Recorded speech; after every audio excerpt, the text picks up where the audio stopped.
Chapter 9. The Vision of God. Deuteronomy chapter 4, verses 14 to 24. And the Lord God commanded me at that time to teach you statutes and judgments, that ye might do them in the land whither ye go over to possess it. Take ye therefore good heed unto yourselves, for ye saw no manner of similitude on the day that the Lord spake unto you in Horeb out of the midst of the fire, lest ye corrupt yourselves, and make you a graven image, the similitude of any figure, the likeness of male or female, a likeness of any beast that is on the earth, the likeness of any winged fowl that flieth in the air, the likeness of anything that creepeth on the ground, the likeness of any fish that is in the waters beneath the earth. And lest thou lift up thine eyes unto heaven, and when thou seest the sun, and the moon, and the stars, even all the host of heaven, shouldest be driven to worship them, and serve them, which the Lord thy God hath divided unto all nations under the whole heaven. But the Lord hath taken you, and brought you forth out of the iron furnace, even out of Egypt, to be unto him a people of inheritance, as ye are this day. Furthermore, the Lord was angry with me for your sakes, and sware that I should not go over Jordan, and that I should not go into that good land which the Lord thy God giveth thee for an inheritance. But I must die in this land. I must not go over Jordan, but ye shall go over, and possess that good land. Take heed unto yourselves, lest ye forget the covenant of the Lord your God, which he made with you, and make you a graven image, or the likeness of anything which the Lord thy God hath forbidden thee. For the Lord thy God is a consuming fire, even a jealous God. Deuteronomy chapter 4, verses 14 to 24. These verses strictly forbid any worship, any religious images of wild or tame animals, and religious adoration of the sun, moon, and stars, or any and all ascriptions of sacredness to things of the natural order.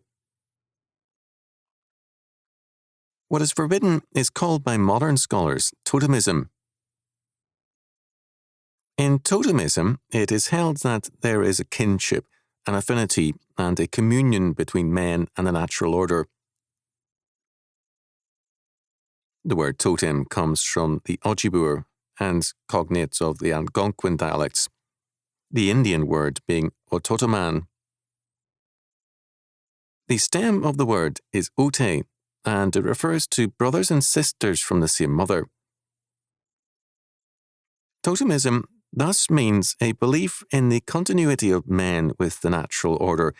Certain tribes or groups were held to be especially close in a mystical way with something in the natural order.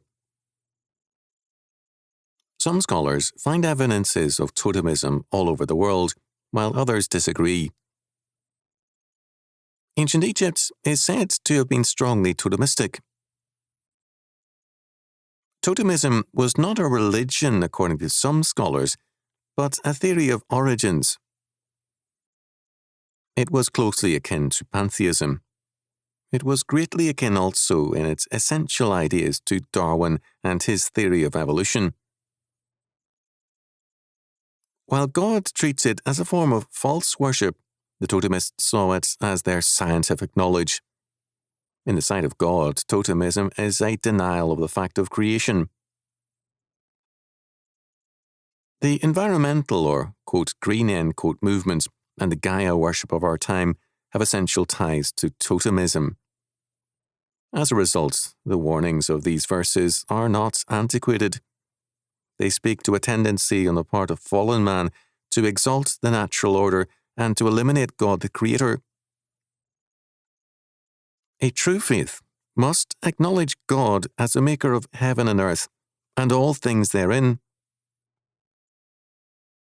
Israel at Mount Sinai had been given a vision of God.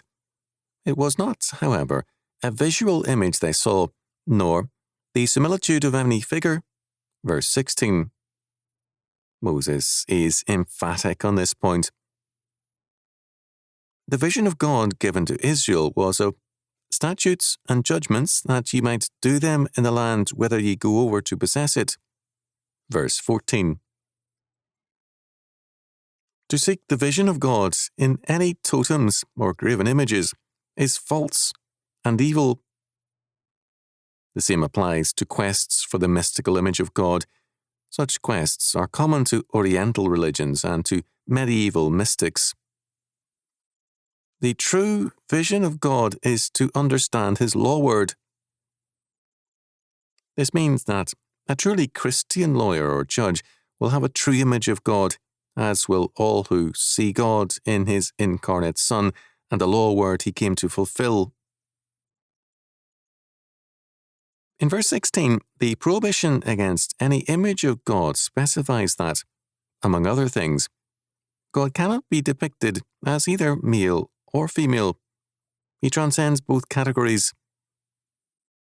While in His word God speaks of Himself in the masculine gender, this is simply because, by His ordination, the masculine symbolizes authority, and therefore it represents one aspect of God's being, authority. Only those terms which God uses concerning Himself can be applied to Him. We cannot conflate or expand His language because He is a jealous God. Verse 24. He demands exclusive allegiance and service. He saved Israel from Egypt to be His own inheritance or possession. Verse 20. God limits man. Man cannot limit God. And all idolatry limits God by setting physical boundaries on His being and existence. Egypt is called in verse 20 an iron furnace, a term also applied to Egypt in 1 Kings chapter 8, verse 51, Jeremiah chapter 11, verse 4, and possibly referred to in Isaiah chapter 48, verse 10. A furnace in that part of the world referred then not to a heating device, but to a refining instrument. God used Egypt to test and purify Israel and to burn out the dross. And Israel came out badly in this testing. The true vision of God is a summons to duty. We understand who God is and what He requires of us. This is not a pietistic experience, but a matter of faith, understanding, and obedience. If men want a vision of God, they should know and obey His laws. Verses 23 and 24 are a warning that their lives and their futures depend on their faithfulness. The reference to God as a consuming fire, verse 24, has in mind Leviticus 10, verses 1 and 2, the death of Nadab and Abihu for offering strange fire to the Lord. This was an effort to assert a common ground with other religions.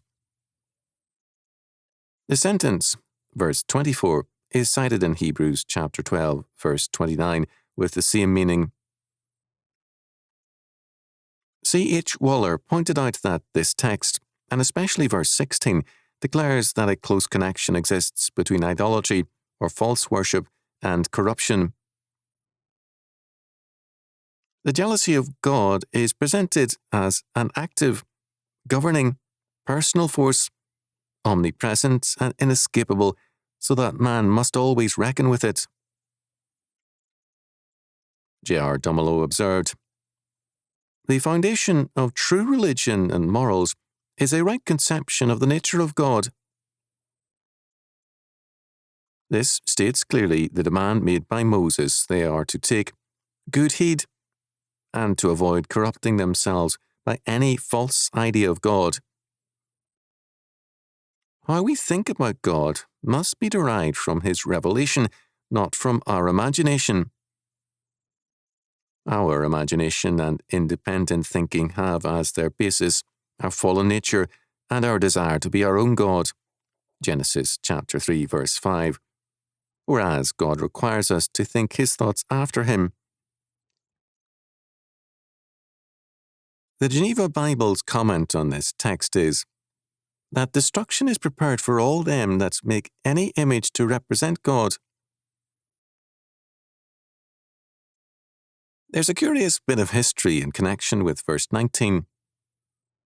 Moses says that God has divided, imparted, or allotted these various forms of false worship to all the nations under the whole heaven.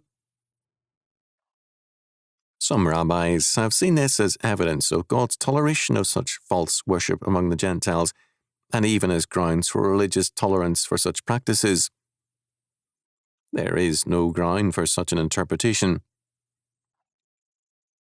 What the text tells us is that God's predestination leads fallen men and nations into absurd practices which reveal their foolishness.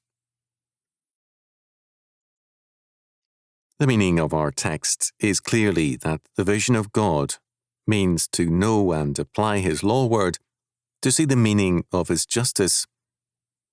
It tells us that our God is a consuming fire towards all whose wisdom is a false one. God is not tolerant of injustice. The vision of God is not a physical image.